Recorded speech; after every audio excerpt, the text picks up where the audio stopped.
Journalism, which is what I like to do, or what I hope to do in the future. But before we start, we're just going to work on like top 5 things I feel like most photographers hate to hear, and probably pretty universal. So the first one is, what a cool shot! You must have a great camera. And this is probably the one I hear the most, especially in my journalism courses, where we have to go out and shoot, you know, get into pictures. It's like, wow, Ian has a nice camera, go send him. It's like, well, yeah, I have a nice camera, but it's not, you know, the reason why I'm getting better shots. And you know, you hear it over and over again. And so you must have gotten really lucky, which is another one, especially with the moment. You hear a lot where you're sitting there, you know, waiting for hours trying to get that shot, and then you finally get it, go to show it. It's like, wow, you just got lucky. Another thing. My computer broke, so we got a lot of memes instead of actual pictures. Can your camera record video too?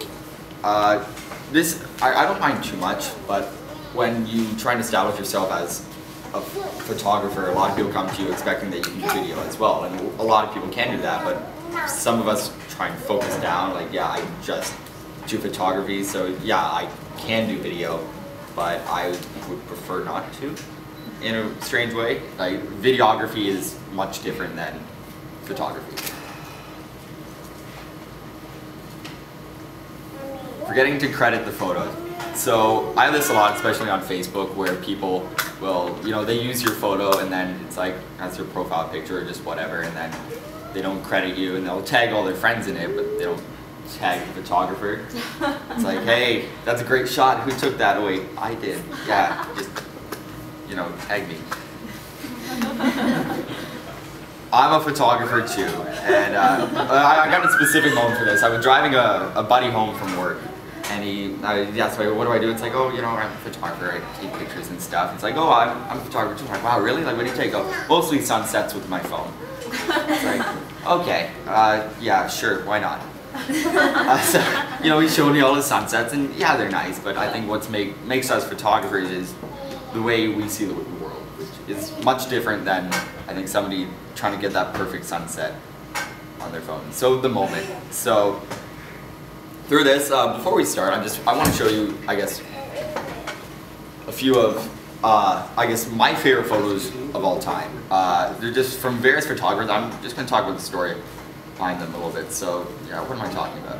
So this photo here it's called Earthrise. It's taken by William Anders on the 1968 Apollo 8 mission. So this was the first time, other than the Blue Marble, where we had actually been able to get both the moon and Earth in focus. And if you think about this photo, they are the only ones inside their Apollo 8 capsule orbiting around the moon. They're the only ones not in the photo. Every person, everything that's ever existed, everything that will ever exist, every thought exists on that blue dot.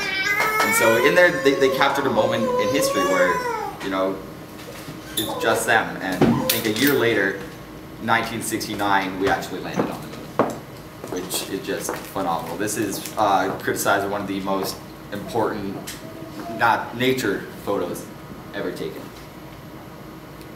Yeah, no, William Anders wasn't actually a photographer, he was an astronaut, but you know, they gave him a camera too.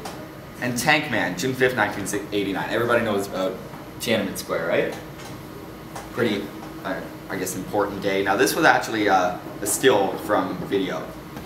And you know, you had the man whose name we don't know what happened to him after, but he stood solely in front of these tanks as they're marching into a demonstration going on in Tiananmen Square promoting democracy in China. And so you had everybody running away, and he stands in the front. The tank tries to move over, he jumps inside, blocks the tank, and we don't know what happened to this man, but it captured a moment where it, you know, it tells a story, and that's what I get into. I think I have one more.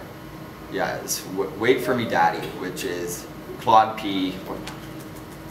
Detolf, which was, this is the the British Columbia Regiment as they're heading off to war, and this mother was walking by her husband right there, walking with her son. He goes, reaches for her dad's hand, his dad's hand, and a lot of this is criticized. People think it's fake, but either way, it tells a fantastic story. Like, the picture really does speak 1,000 words. Now, one company I feel that does this very, very well is National Geographic. National Geographic is, I guess, great at capturing moments. So not only are they capturing great landscapes, it's what's in those landscapes that look fantastic, or what's in the portrait that's telling the story. So, a few things. Be patient. I feel patience is a virtue, I guess. You can say, like, don't be stubborn. Don't like, okay, I'm only gonna stay here for maybe 20 minutes. If I don't get the shot I want, I'll go home. It's like, wait, try and get that photo. Like, if photojournalism is something you want to do, or just you want to capture the shots that tell a story, you do have to wait. You have to be there for that moment, and sense of being there, arrive early, stay late. Like, especially at weddings, I find if you're there before everyone else, you're gonna get the setup, stuff like that. You're gonna capture those moments that not everyone else is gonna see, and especially staying late. Like weddings, everybody's drunk at that point, you know, everybody's happy. So you're gonna get those natural reactions, stuff like that, and you're gonna get shots that other people aren't gonna get. So even at like a football game, you know, they score the touchdown, whatever, everybody goes home. Get the shots after, you know, with the team. What are they doing? Or fans leaving, stuff like that.